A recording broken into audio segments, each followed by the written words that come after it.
اگر میں ایک لفظ میں کہوں تو پرفیکٹ.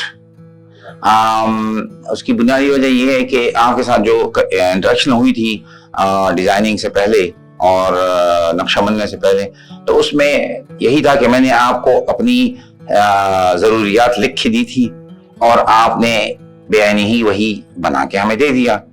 لیکن بعد میں جب ہم اس میں شفٹ ہوئے تو تب پتہ چلا کہ انسولیشن کا کتنا بڑا رول ہے، ڈبل گلیزنگ ونڈوز کا کتنا بڑا رول ہے، آپ کے الگ فیملی روم اور ڈرائنگ روم کا لان کی طرف کھلنا کتنا بڑا رول ہے، اور یہ کہ چھوٹے بیڈ روم کتنے مناسب ہوتے ہیں.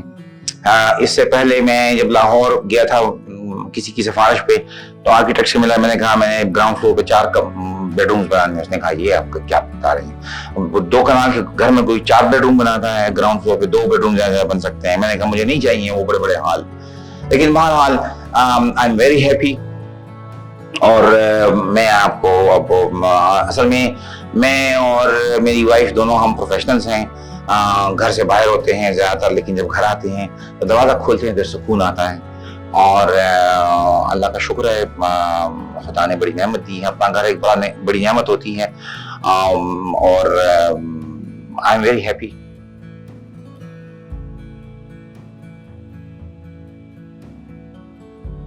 سب سے بڑی بات تو یہ ہے کہ آپ جب آرکیٹیکٹ کو ہائر کرتے ہیں تو اس کی بات کو مانیں، کیونکہ آپ کا جو ٹھیکیدار ہے وہ آپ سے سریہ بھی زیادہ ڈلوائے گا، آپ سے فضول میں سیمنٹ بھی زیادہ ڈلوائے گا اور آپ کا خرچہ کرے گا، اس لیے کہ اس کا اسی میں وہ ہے فائدہ ہے. دوسری بات یہ کہ انسولیشن کو آپ اگنور نہ کریں. انسولیشن جو ہے تو آپ کی بجلی کی کھپت بہت زیادہ کم کر دیتا ہے. ہمارے ہاں 8 مہینے سے گرمی پڑتی ہے. اب 8 مہینے گھر کو ٹھنڈا رکھنا جو ہے تو وہ آج کل کے زمانے کی بجلی کے حساب سے تو ناممکن بن گیا ہے. دوسری چیز یہ کہ اکثر لوگ بڑے بڑے بیڈ روم بناتے ہیں، پھر ان کو ٹھنڈا کرنے کے لیے 3 ٹن کا اے سی لگتا ہے. تو کمرے چھوٹے بنائیں، وہ تو سونے کے لیے ہیں. کمرے میں کبھی ٹی وی کا وہ نہ دیں، کنیکشن نہ دیں. فیملی روم ایسے بنائیں کہ اگر اس میں لوگ ہلہ گلا بھی کریں تو کمروں میں کوئی ڈسٹربنس نہ ہو. اور ظاہر ہے جب آپ بڑا گھر بناتے ہیں تو اپنے نوکروں کا خیال آپ نے رکھنا ہے، اور نوکروں کے لیے پھر آپ نے الگ سی جگہ بنانی ہے. آپ یہ بھی خیال رکھیں کہ اس میں شاید کچھ زنانہ بھی ہو، کچھ مردانہ ہوں گے، تو ان کو اگر الگ الگ وہ آپ آسانی کے ساتھ، جیسے آپ نے میرے لیے گارڈ روم کے نیچے 2 بیڈ رومز بنائے ہوئے ہیں، اوپر ایک چھوٹا سا فلیٹ بنایا ہوا ہے، تو یہ سب چیزیں جو ہیں یہ آپ کے آئندہ کام آئیں گی. ڈبل گلیزنگ ونڈوز بلکہ ٹرپل گلیزنگ ونڈوز، ان پہ ابتدا میں خرچہ بہت آتا ہے، اور اس کے اوپر گرلز لگانا یہ جو ہے تو اس کے سارے حسن کو خراب کر دیتا ہے. تو اگر کسی نے آپ کے گھر آنا ہے تو وہ گرل اس کو روک نہیں سکے گا، اور وہ گرل تو آپ اپنے ہاتھ سے کھڑکی نکال سکتے ہیں. تو ایسٹیٹکس کا خیال رکھیں اور اپنی سیفٹی، بہرحال وہ تو ظاہر ہے کسی جگہ بھی وہ ہو سکتی ہے، آپ اس کا خیال رکھیں.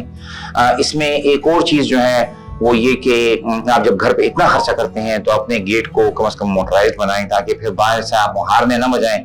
سارے محلے کو نیند سے اٹھانے کی کیا ضرورت ہے، آپ ایک بٹن دبائیں گے آپ کا گیٹ کھل جائے گا.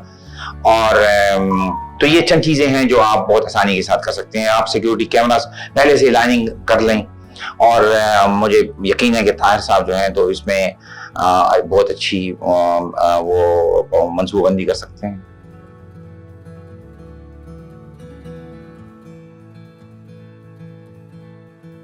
نہیں، آپ تو نہ صرف میرے آرکیٹیکٹ کے میرے دوست بھی تھے، اور مجھے آپ پہ مکمل یقین تھا، اعتماد تھا. اس میں آپ نے جو ایک کام میرا کیا ہے جس کے لیے میں بہت مشکور ہوں، وہ یہ ہے کہ آپ نے میرے پورے بیسمنٹ کو ایک کنکریٹ کے پیالے میں بنایا ہے. اور یہ میں آپ کو کہوں گا کہ اگر آپ کا کوئی کلائنٹ یہ نہیں مانتا تو آپ اس کو بیسمنٹ نہ بنائیں، کیونکہ میں اس سے پہلے جن گھروں میں رہ چکا ہوں ان کے بیسمنٹ ہمیشہ سے لیک کرتے رہے ہیں. تو یہ آپ ذہن، یہ میں ایک مشورہ دوں گا. اور دوسری یہ کہ آپ نے جو کچھ کیا ہے میں مشکور ہوں اس کے لیے. And I am really grateful. You saved a lot of money for me. So I'm very grateful.